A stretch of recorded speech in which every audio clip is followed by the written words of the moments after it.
आप अपने सिस्टम में रैम अपग्रेड करने का सोच रहे हैं, तो सबसे पहले 2 चीज़ जान लें। सबसे पहले आपका रैम कितने मेगाहर्ट्ज़ का सपोर्ट करता है सिस्टम। सेकंड, कितने स्लॉट खाली हैं उसमें। तो चलिए कुछ कमांड्स हम ये दोनों चीज़ें पता करते हैं तो सिस्टम से। Let's go. Press window R, then type PowerShell, then enter.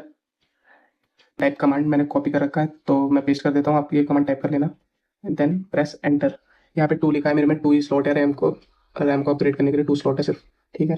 Type next command मैंने कॉपी करके पेस्ट कर देता हूँ मैं, ये पूरी कमांड ये है, देन प्रेस एंटर।